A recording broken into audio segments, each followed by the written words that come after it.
Olá, eu sou Cami Soares. Olá, eu sou Giovana Amaral. E esse é o 29º episódio do Vidas e Cenas. Um podcast para refletir sobre a vida, os vínculos e mergulhar nos dramas do cotidiano. E as cenas de hoje são... Ai, eu não sei como falar, porque eu sempre sou mal interpretada. Ai, eu tô com medo de falar sobre isso, porque... E se eu acabar sendo agressiva? Comunicação. Sim. A base, né? É, Das emoções. eu fiquei muito estimulada pra gente conversar sobre isso, por conta de uma conversa com uma amiga, onde ela disse que no meio de um dos nossos episódios, a gente falou alguma coisa de comunicação não violenta. E aí ela disse, nossa, mas isso é tão importante, né? E aí a gente tava conversando sobre ela e pensei, gente, se isso tá no meio de algum episódio, isso precisa vir e ser um episódio, né, Giovana? Com certeza, até porque a comunicação não violenta é uma teoria, assim, muito grandiosa, assim, falando na prática mesmo, o quanto que ela transforma os vínculos, as relações. Hoje eu trabalho com comunicação não violenta, tanto no consultório quanto nas empresas, e é algo assim que é transformador nas relações. Eu vou aproveitar para fazer uma pergunta para você que eu sempre quis fazer e que eu nunca fiz.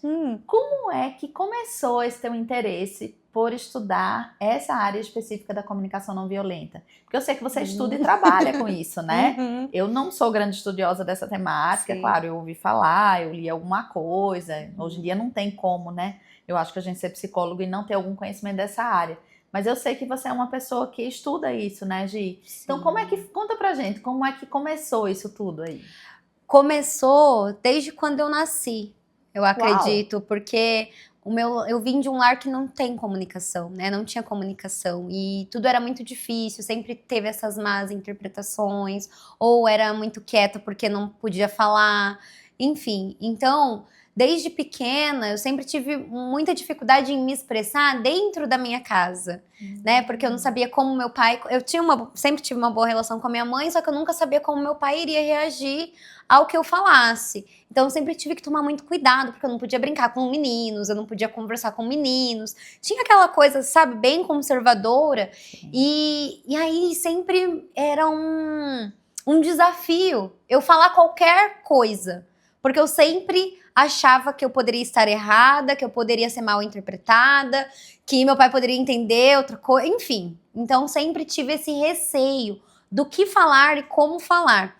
E conforme eu fui crescendo, eu sempre fui muito comunicativa fora de casa, né? Nas minhas relações, na escola principalmente. Sempre fui muito falante, eu sempre fui aquela pessoa que a professora reclamava pra minha mãe que eu sempre fui boa aluna, mas eu era muito tagarela. Então eu era essa pessoa. Porque eu tinha muito interesse em conversar com as pessoas e escutar também, entender como que era a forma dela pensar, o ponto de vista dela. Porque conforme eu ia escutando as pessoas, eu ia me amadurecendo para eu poder falar também e poder ser mais clara, porque eu sempre tive esse medo de ser mal compreendida. Então era sempre esse medo.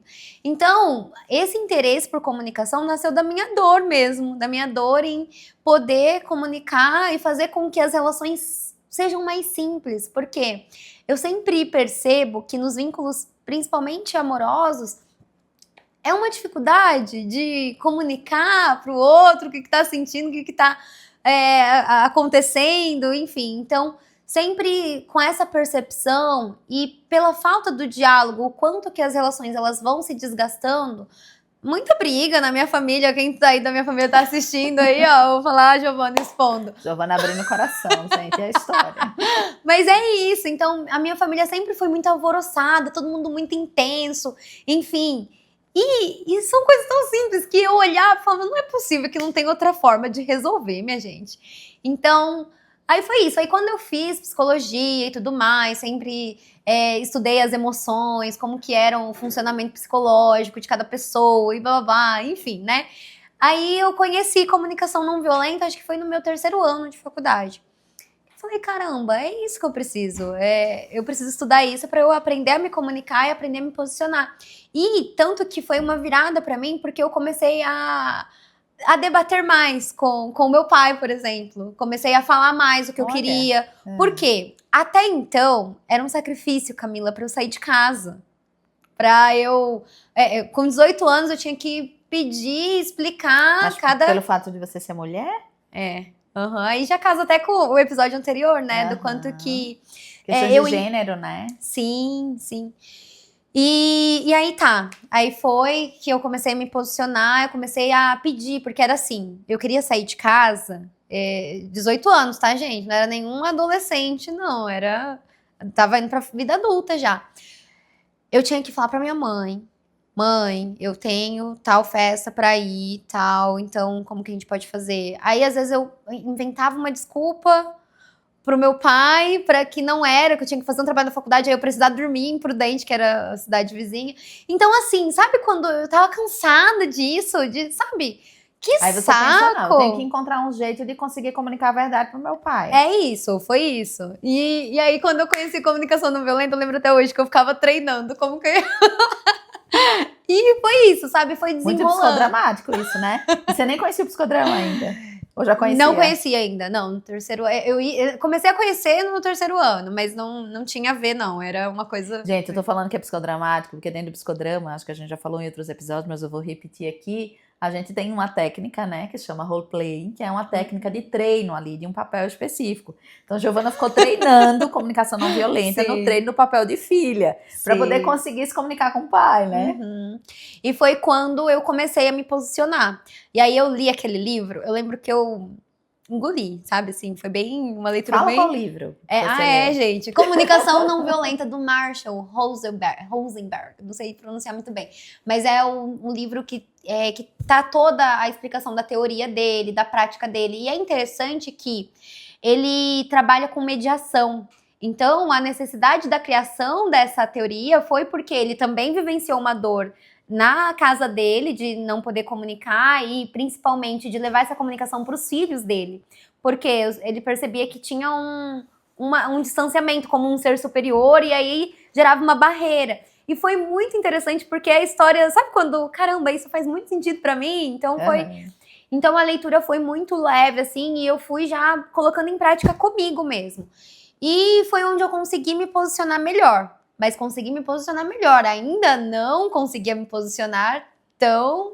A partir de uma comunicação não violenta. Não, porque é o treino, né, Gil? Eu acho que é importante isso que você está falando, tanto do seu começo, como isso que você está dizendo agora. Porque, assim, muitas pessoas acham também que vão ler o livro, ou que vão trabalhar isso, né? Vão reconhecer isso, e que de uma hora para outra vão começar a se comunicar de forma não violenta, como se fosse um interruptor, né? E eu gosto de sempre lembrar que esse tipo de coisa não é uma coisa que a gente liga e desliga, né? É um desenvolvimento de um papel, é um desenvolvimento de uma habilidade, né? Então, e às vezes a gente consegue num determinado papel se comunicar melhor, em outro não. Acho que a teoria dos papéis de Moreno, né, ajuda muito a gente pensar nesse sentido. Então, o treino, ele é necessário, né? A experiência, ela é necessária para a gente ir exercitando isso, né, Gi? Com certeza. Então, eu consegui me posicionar em alguns aspectos nessa questão, né, com o meu pai principalmente, mas ainda assim era uma pessoa que chegava a algumas situações eu ficava mais quieta, não queria me posicionar, enfim, então foi todo um desenvolvimento mesmo. Aí li o livro, gostei muito, comecei a praticar e comecei a... Eu sempre trabalhei, tá, gente? Então, desde os 12 anos trabalhei e eu comecei a ler... Eu quero fazer um adendo aqui antes de você continuar, viu? Você falou assim, porque 18 anos, eu não era um adolescente, já estava começando a vida adulta. Gente, essa menina é uma menina prodígio. Né, Giovana? Hoje em dia, 18 anos ainda é adolescência para a maior parte das pessoas, né? Acho que nesse sentido você está, vamos dizer assim, um pouco fora da sua geração, né? 18 anos para você já era início da vida adulta mesmo, né? Já era, de fato, porque... sempre fui muito independente, né? Então eu sempre eu achava um absurdo, porque eu conseguia me sustentar, eu conseguia fazer tudo assim, e aí quando era pra minha diversão eu não podia, sabe assim? Era até uma revolta, assim. Como se fosse uma injustiça. E enfim, aí foi desenvolvendo tudo, e aí como eu sempre trabalhei, aí eu utilizava muito, gente, olha só, eu era vendedora, né? Sempre vendi, desde os 12 anos trabalhei com vendas. E eu comecei a usar algumas coisas assim, até na escuta com as minhas clientes, porque elas sempre traziam, né? Eu vendia lingerie, aí era um monte de mulher, e a gente conversava muito sobre como o diálogo era difícil, enfim. E aí eu comecei a dar pílulas para elas, olha, você tem que fazer assim, tem que tentar. Então eu já treinava o meu papel profissional ali, Porque hoje eu vejo que parece que a minha vida sempre foi levada, assim, a psicologia sempre foi mesmo pra mim. Porque Que legal, que eu sempre interessante. estava nesses espaços, sempre levando, assim, sempre com essa escuta ativa, né? E aí já orientava ali, olha, mas não é como você fala, não é o que você fala, é a forma como você fala, enfim. E já tinha, assim, esses diálogos. Aí foi, né? Depois conheci o psicodrama, até articulei isso. Falei, olha, eu sempre fiz esse treino de papel, até pra apresentar trabalho. Eu sempre, ai, como que eu vou me posicionar aqui? Deixa eu ver e tal. E, enfim, treinando mesmo. Aí, no final da faculdade, aí eu voltei a estudar de novo, porque eu entrei em muitas outras demandas, né? Fui estudar psicodrama, fui ver, e ficou uma coisa perdida, assim. E aí eu conheci o Gabriel. E aí, foi a primeira vez que eu me permiti me relacionar. Só que no começo era muito difícil, porque eu não queria falar, porque eu achava que eu ia falar de forma agressiva. Até achei legal a cena que você A minha trouxe. cena, né? Depois eu vou contar sempre... por que eu trouxe essa cena. E aí eu preferia ficar quieta. E aí ficava emburrada, gente, eu lembro até hoje. Eu tenho até vergonha disso. Mas eu ficava emburrada de um jeito, brava, assim, e não conseguia. Ele falava, Giovana, você tem que falar, não sei o que tá acontecendo, você precisa comunicar, não sei o quê. Aí que eu voltei a estudar novamente e consegui me expressar mesmo. Aí voltei pra terapia também, tá, gente? Porque o livro só não salva ninguém. A gente precisa entender, né, o nosso funcionamento e por que a gente escolhe essa forma eu acho que você está dizendo é bem importante, né? Porque, assim, a comunicação violenta, ela é uma teoria e tem técnicas ali, mas cada indivíduo, ele não consegue se comunicar de uma forma saudável por uma razão diferente, né, Gi? Sim. Que tem a ver com a história de vida daquele sujeito, o que ele viveu, como que ele aprendeu o que é se comunicar com as pessoas, né? Então, isso vai depender muito de cada um. Então, conhecer também a sua história e saber o que te levou a um padrão de comunicação como esse é importante até para poder você ver o que você precisa ali do que tem, né? Da comunicação não violenta. Não é receita de bolo, faz isso que vai funcionar para todo mundo. Não. Perfeito, de repente é mais um aspecto ou é outro. Imagino que seja assim, né? Nós precisamos olhar pra gente, olhar pra nossa história, identificar os nossos padrões de comunicação também, para poder ir alterando, né? Se a gente for pensar ali nos padrões de comunicação, a gente tem comunicação passiva-agressiva, comunicação agressiva e a assertiva, que é o nosso ideal, assim, que é o que a gente busca. Só que eu falo que a gente passa por esses padrões em cada relação. Então, de acordo com a pessoa, de acordo com o vínculo que a gente vai criando com cada um, a gente vai agindo de uma forma e a gente precisa entender. E aí que entra o papel da psicoterapia, pra gente olhar o porquê que eu recebo assim o que a Camila fala. Por que eu falo assim com a Camila? Porque a gente precisa entender a essência também dessa comunicação. Então tá, voltando lá para comunicação não violenta. A comunicação não violenta vem para nos ajudar, para nos auxiliar a ter conversas difíceis. E eu gosto de definir assim, por quê? Ela traz ali as técnicas pra gente refletir sobre a gente mesmo. Ela traz, tanto que no livro mesmo tem vários exercícios de autoconhecimento, onde você vai se percebendo, agindo, e você vai, caramba, por quê? Você vai entrando nessa criticidade mesmo, não tá certo isso, eu posso tentar de forma diferente. E lá tem vários questionários também, então você vai se perguntando, e a partir dessas perguntas você vai acessando alguns padrões e alguns comportamentos seus que às vezes ficaram ali no inconsciente, ou, né, falando psicanaliticamente aqui, ó, mas que ficaram ali, passados, né, e você nunca deu ênfase para isso. E aí ela entra como uma possibilidade, né? E aí eu comecei a trabalhar com empresas e eu via e vejo que a maior queixa é comunicação. Sempre. E um dos primeiros trabalhos que foi psicodramático, assim, que eu fiz numa empresa, até escrevi sobre isso, porque foi muito, muito bacana, assim, foi a minha primeira experiência trabalhando comunicação e psicodrama.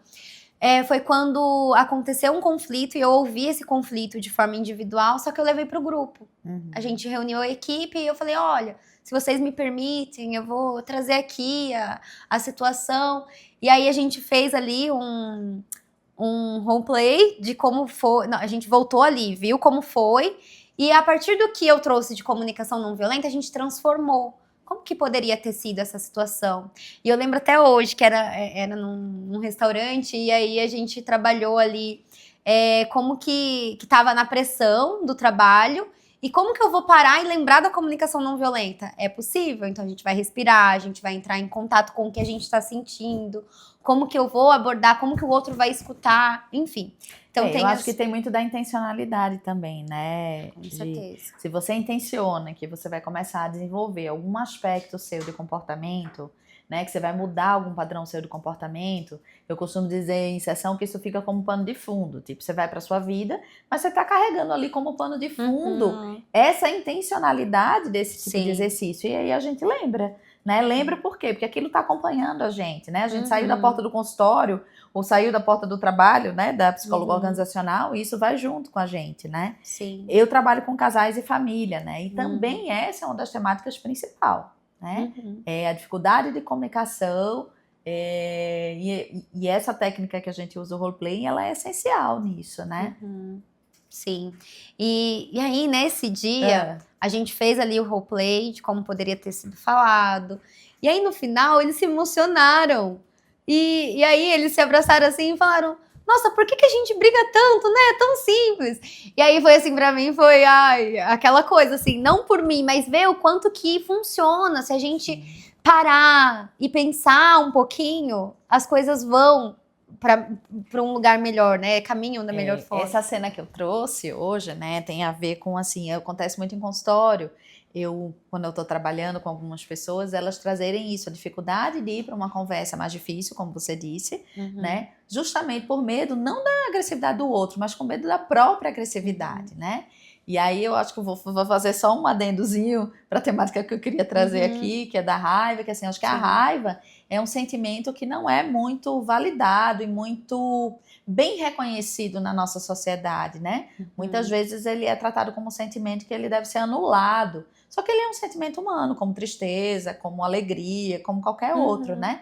Então a questão não é você sentir ou não sentir raiva, a questão é o que você vai fazer com essa raiva, né? A questão é se você vai alimentar essa raiva ou se você vai encontrar uma vazão para essa raiva que não seja uma vazão que te agrida ou que agrida o outro, né? Sim. Então muitas vezes eu vejo que as pessoas que têm medo também, que na sua comunicação elas sejam mais agressivas, são pessoas que muitas vezes não sabem lidar com a própria raiva de uma outra forma. E aquilo vai guardando, né? E aí vai guardando ali nas caixinhas que a gente tem dentro da gente.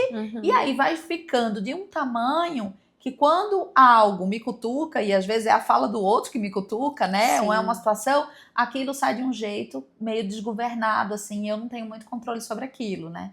Então, eu sempre trabalho isso, poder dar vazão para isso de outras formas, até para que a comunicação, quando for para o outro, possa passar por um filtro e sair de um jeito diferente. Sim. Né? Eu ouvi de uma amiga que ela falou assim, nossa, fulano lá da família dela, não vou dizer, falou de um jeito comigo. Minha vontade era de responder na mesma moeda para ele. Mas eu pensei, não, se eu for responder na mesma moeda, eu vou estar fazendo exatamente o que eu acho ruim que ele faz comigo, então eu não vou repetir isso. Então, peraí, deixa eu respirar e deixa eu pensar e eu devolver isso de um jeito diferente. Eu acho que isso tem a ver com comunicação não violenta, né, Giovana? Com certeza. Inclusive, ontem eu estava dando uma palestra e foi uma das coisas, nossa, mas eu vou sempre ter que abordar o que tá me incomodando com a pessoa? Eu falei, sim, você vai ter que sempre abordar. Ai, mas aí é cansativo. Eu falei, é cansativo, mas você ficar aguardando, porque a tendência é que as pessoas não resolvam os problemas, os conflitos. Aí fica colocando lá tudo debaixo do tapete, né? E aí eu costumo falar que na hora que tira esse tapete, ataca a rinite de todo mundo, que fica todo mundo bravo, e aí vem todo mundo assim, já num ataque. E aí fica mais difícil de controlar a situação mesmo, controlar a raiva. Então é importante que a gente consiga resolver os conflitos e não precisa ser na hora, tá, gente? Às vezes a gente tem essa ideia, eu preciso resolver na hora. Não, a gente pode respirar, a gente pode pensar ali melhor, né? Ter um filtro ali para uma resposta mais adequada para aquele momento e conseguir resolver. Porque as coisas que ficam mal resolvidas, gente, não vai dar certo, vai acumulando e uma hora esse copo transborda, é terrível. Eu vou dar uma viajada agora, eu não sei o que que você acha sobre isso, mas se você acha que faz sentido ou não. Mas eu fico pensando que a forma como a gente está vivendo hoje, a gente já falou isso um pouco em outros episódios, né? Quando a gente falou de correria, quando a gente falou da necessidade de descansar, né? Quando a gente falou do uso das telas, né? Todos esses elementos aí sociais que estão postos na nossa atualidade, eu acho que eles não facilitam muito também esse estímulo a conversar sobre as coisas que incomodam, né, Gi? Porque conversar sobre as coisas que incomodam, de uma certa forma, é investir naquela relação, né? Sim. E investir naquela relação dá trabalho, porque dá trabalho. Se tem um troço que é complexo, que é trabalhoso na vida se relacionar, né? Sim. Então, assim, mas isso não pode ser desestimulante. Agora, se a gente tá vivendo uma vida acostumada a viver no automático, a viver correndo de um compromisso para o outro sem aprofundar nada, a viver muito mais no mundo da tela do que no mundo aqui do tete a tete, né, do presencial e tal, a nossa tendência vai ser ficar só virando a página, só deixando as coisas passarem, sem necessariamente se demorar sobre elas e até topar, investir, ousar em ter uma conversa mais difícil, né? Sim. Porque uma conversa difícil significa aprofundar aquela relação, ou significa resolver ali na relação, se predispor a se desenvolver também, né? Sim, com certeza. E entra naquele episódio que a gente conversou sobre conexão, né? As pessoas, elas estão desconectadas e não tem como funcionar uma relação se você não tiver conversas difíceis, se você não tiver interesse pelo que o outro tá sentindo, ou se o outro não tem interesse em saber o que você tá sentindo. Então, a gente precisa parar, pisar no freio e falar, não, peraí, quem que é a mulher que eu tô convivendo há tantos anos? Quem que é essa mulher agora? Quem que é esse homem? Quem que é essa parceira? Quem que é esse parceiro? Isso pra mim se chama curiosidade, né? Esses dias eu tava conversando com um amigo e falando pra ele assim, como me chamava atenção a curiosidade que ele tinha, né? Porque muitas vezes a gente entra em comunicações onde a pessoa só quer falar dela, né? Também acontece isso. A pessoa só quer falar dela e você praticamente não existe ali naquela comunicação, né? E eu falava pra ele, nossa, que interessante, você de fato se interessa, né? E ele falou assim, não, olha, desde criança eu percebo que muitas vezes as pessoas, elas estão conversando com você, mas já estão programando na própria cabeça a resposta que vão dar. Ou seja, não estão te escutando, né? E aí ele disse que foi criando essa condição de estar numa relação de uma forma diferente, que é de fato sendo curioso, né? Pelo que a outra pessoa de fato tem para dizer, né? Isso eu achei fantástico. Eu falei assim, gente, onde é que está a nossa curiosidade? Pô, se eu trabalho com você, né? Você trouxe um contexto de trabalho, se eu trabalho com você e para o meu trabalho acontecer, eu preciso também estar alinhado com você, como que eu não me importo pelo que te importa? Sim.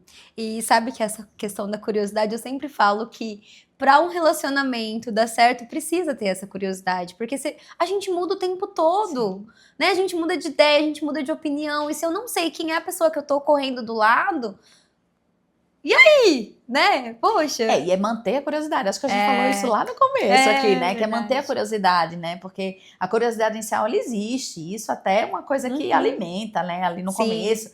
Mas manter a curiosidade, né, gente? Como você falou, a pessoa muda, as coisas mudam, os contextos mudam. E como que eu faço para manter essa curiosidade, né? Esse interesse genuíno pelo outro? Esse é um ponto que eu acho que é muito importante no sentido da comunicação, né? Sim. Não olhar para a vida do outro só pelo viés da minha vida. Qual é o olhar da vida do outro, né? Sim. E às vezes, por exemplo, quando eu trabalho com família, tem muito conflito de gerações, né, Gi? Porque, às vezes, dependendo de uma geração, de uma pessoa, sei lá, que tem 70, 80 anos e de uma pessoa que tem 30, é muito diferente as perspectivas, ainda mais nesse momento que a gente teve a entrada da internet, que teve a pandemia, que teve um monte de coisa que mudou muito mesmo o nosso modo operandi de viver, né? E se eu não levo em consideração que os contextos de crescimento, de construção de princípios, de pensamento sobre a vida e tal, é diferente de uma pessoa de 70, 80 anos, na maior parte das vezes, de uma pessoa de 30, eu vou sempre ter um olhar enviesado e uma forma enviesada de se comunicar, né? Sim. Eu tenho um relato interessante que eu atendi a um paciente que a mãe dele tinha essa cobrança nele. Ele é um paciente adulto de quase 50 anos e a mãe dele sempre falava, você tem que ter estabilidade financeira, vai estudar para um concurso, para com essa vida, ele é autônomo, né? Para com essa vida de autônomo. E ele ele não falava nada. Ele falava, não adianta. Ele chegou pra mim com essa demanda que tava incomodado com isso, só que ele nunca se posicionou frente a isso. Então a mãe dele continuava falando a mesma coisa sempre. E a gente também trabalhou com roleplay, a gente foi, né, como que eu posso falar pra minha mãe que isso não faz sentido pra mim? Como que eu posso mostrar pra ela que não dá pra mim, não cabe pra mim ficar estudando pra um concurso que eu vou ter que ficar lá sentado o dia inteiro, que era a visão dele, né? E foi um processo, assim, de muita intervenção mesmo. Ele leu o livro, fez sentido pra ele. Aí a gente foi discutindo, foi treinando mesmo esse papel no consultório, até que um dia ele conseguiu ter a conversa difícil com a mãe dele. E aí, gente, até interessante, viu? Levou a mãe dele pra tomar um café. E foi muito legal, porque aí ele conseguiu trazer tudo isso pra ela. E ele seguiu os passos ali. No começo, gente, parece que é mecânico, parece que ai, não é de mim. Não, mas o começo é difícil, porque você precisa desse norte, dessa referência, mas depois você vai vendo que isso vai fazendo parte de você, porque você vai se ouvindo mais, se entendendo mais para poder levar para o outro de uma forma que seja compreensível e de uma forma que aproxime, não que afaste o outro.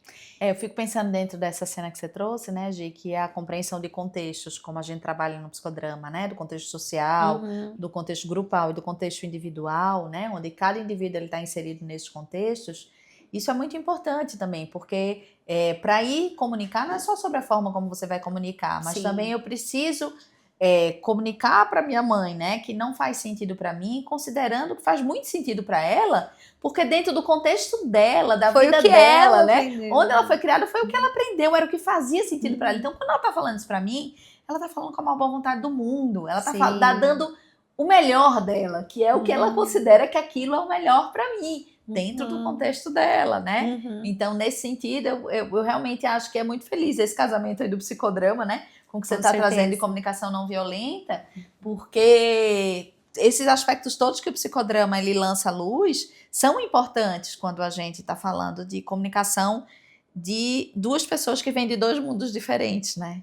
Com certeza. E é por isso que só ler o livro talvez não vá funcionar, porque a gente precisa olhar para isso. E entra nas fases da matriz de identidade, né?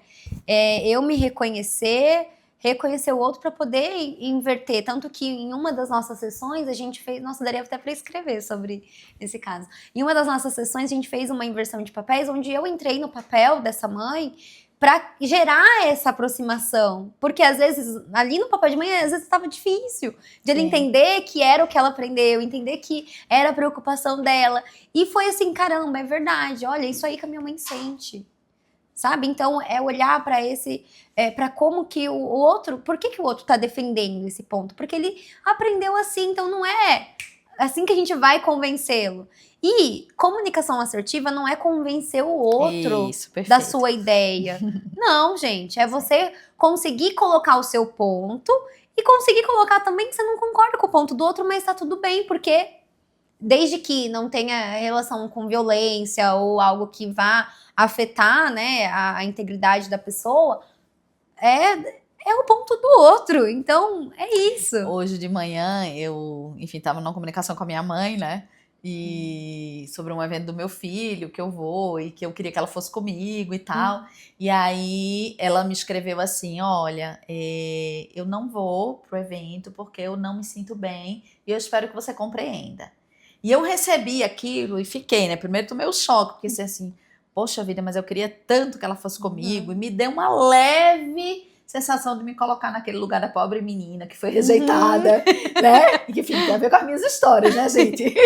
E aí tal, aí eu parei, pensei assim, gente, e escrevi pra ela assim, mãe, eu acredito que tá tudo bem, pra mim isso é da ordem da aceitação e do respeito, mais do que da compreensão. Então, a vida é como é e tá tudo certo. E aí eu achei muito legal, eu mesmo. Ótimo, eu mesmo me parabenizei. Gente, vocês acham que pra gente é fácil, né? Não, viu? Não Psicólogo passa a vida inteira se desenvolvendo e se descobrindo também, né, Gi? Com certeza. Então, assim, poder ter um salto diferente nesse sentido, não entrar nesse lugar da menina que foi rejeitada ou da menina que não, né, que a mãe não quis. Isso foi um super salto pra mim. E, de fato, eu pensei assim, gente, eu preciso aceitar e respeitar o posicionamento dela. Ela tá dizendo que não vai se sentir bem nessa situação. O que me cabe? Aí, para o meu bem-estar, eu quero que ela fique mal? Não, faz nem sentido, né? Não faz. Então, eu vou procurar alguém que possa me acompanhar que não vai ter esse mal-estar, né? Já que ela não tem condição. Então, foi muito interessante essa comunicação. Eu acho que tem a ver com isso que você está falando Com também, certeza. né? Que é E respeitar olha, o limite do outro, né? E muitas vezes, igual a sua mãe trouxe aí pra você, é difícil a pessoa trazer isso. E aí a gente entra naquele aspecto da dificuldade de dizer não, da dificuldade de frustrar o outro, né? Muitas vezes, e eu passei muito por isso também, de sempre estar muito disponível, de sempre querer ajudar. E aí, quantos nãos faltou ser dado pro outro que eu dava pra mim? Então é muito importante a gente pensar no que faz sentido pra gente no momento e conseguir mostrar pro outro. Tá vendo a forma que a sua mãe colocou pra você? Espero que compreenda. E é isso.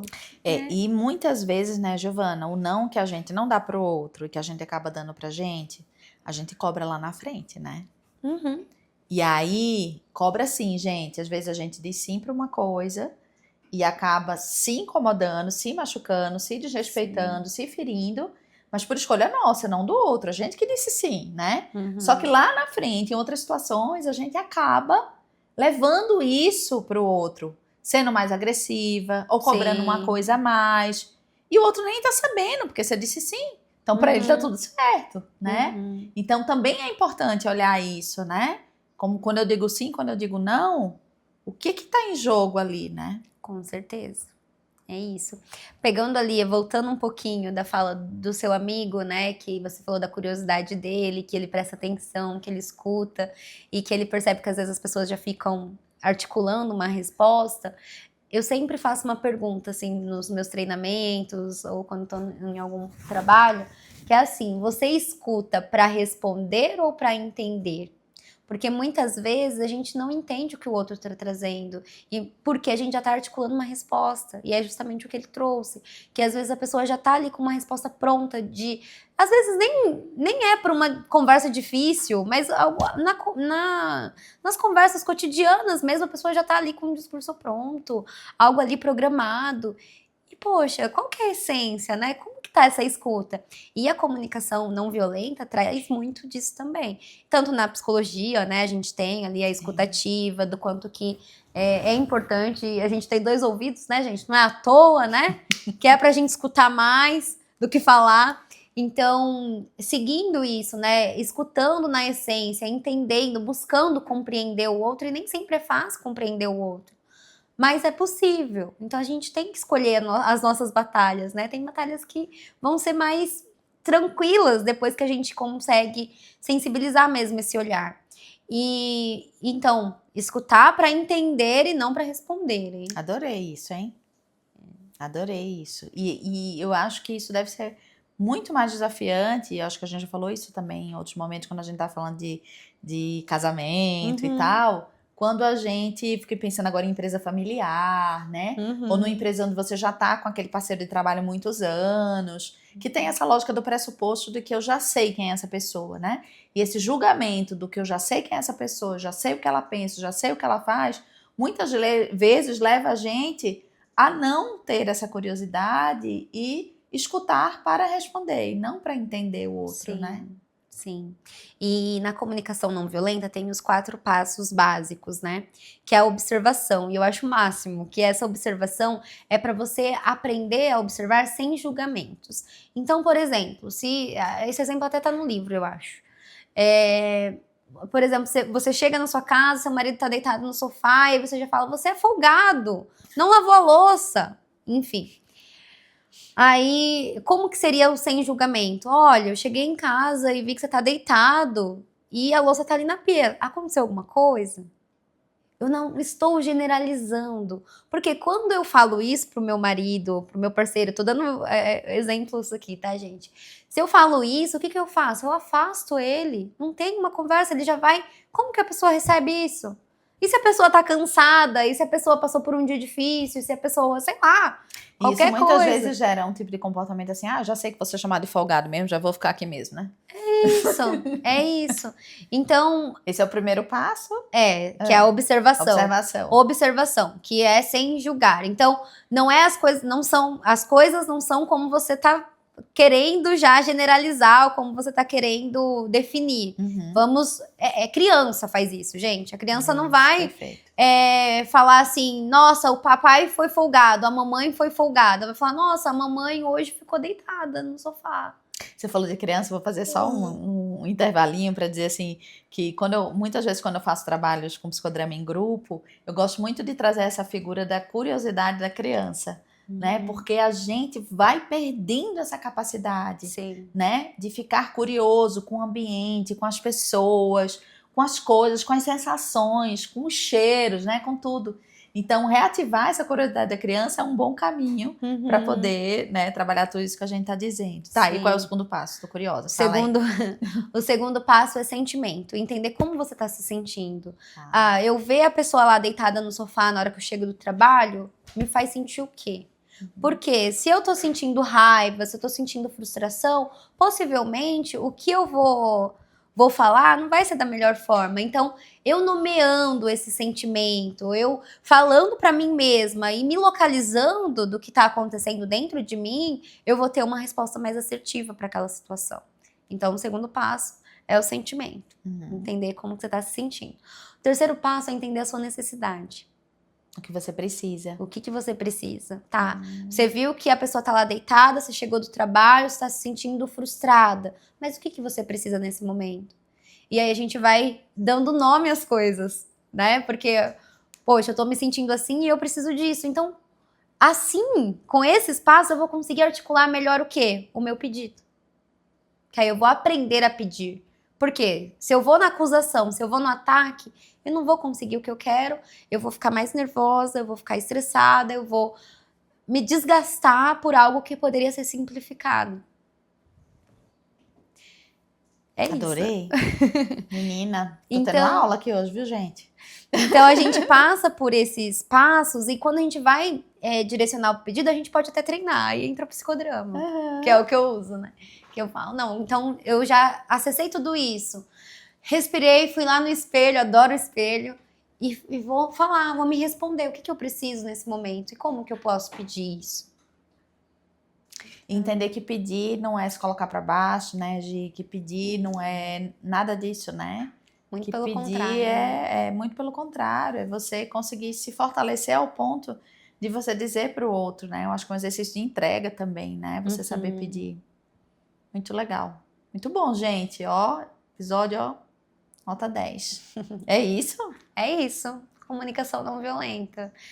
Tem muitas outras coisas, né? Aí a gente entra até em mediação de conflitos maiores mesmo, de família, quando tem, né? Eu vejo até algumas dificuldades, às vezes, quando o pai, a mãe adoece, como que faz? Então, essa mediação é muito importante. Às vezes, a gente quer resolver tudo do nosso jeito e um profissional pode te ajudar também nessas situações, né? Porque a comunicação é a base de toda a relação. E se não tiver essa comunicação bem direcionada, bem guiada, as coisas têm a tendência de virar um e aí furacão. eu acho que o psicodrama ele é muito feliz nisso, no Gi, porque ele traz pra gente ferramentas também de trabalhar os vínculos, né? Sim. E aí a gente podendo ir em consultório, tá com uma família, tá com um casal, né? Com um grupo, onde a gente possa ali em loco trabalhar os vínculos, isso traz outro olhar. E muitas vezes a gente não consegue mesmo, né? Sim. Quando a gente tá sem esse profissional de fora, né? A gente precisa aprender. É muito interessante que eu tenho uma adolescente que eu atendo poucos adolescentes, né? Mas tem uma adolescente que eu atendo, que eu faço atendimentos com ela, às vezes atendimento com a família, às vezes ela com a família. Já atendi a família inteira durante um tempo. E um certo dia a mãe disse assim, desde que a gente tá aqui, eu tenho aprendido a fazer de um outro jeito. E nem foi uma intenção minha, sabe? Fazer uma psicoeducação nem nada. Mas ela foi pescando ali como é que eu fui conduzindo as sessões, e ela foi aprendendo e foi levando para casa dela. Eu achei lindo isso, né? Porque eu acho que o nosso trabalho, né, o que a gente vive aqui em consultório também pode servir de modelo. É para servir de modelo, Com né? certeza. O tipo de comunicação que a gente tem em consultório é um tipo de comunicação que é para servir de modelo para fora também. Senão para quê, né? Esse trabalho que a gente faz aqui dentro, se não for para transpor os muros do nosso consultório, Com né? certeza. Muito bem. Então tá bom, muito Então, bom, ó, viu? gente, vamos sair da comunicação passiva, da comunicação passiva-agressiva, comunicação agressiva e vamos para uma comunicação mais assertiva, porque é possível. Gente, é isso. Esse foi o 29º episódio do Vidas e Cenas. Se você gostou do conteúdo, deixe sua curtida. E se você achar que isso é importante para alguém, compartilhe com seus amigos. E todas as quartas-feiras teremos novos episódios. Então, inscreva-se no canal, ative o sininho. É isso aí, gente. Tchau, tchau. Tchau!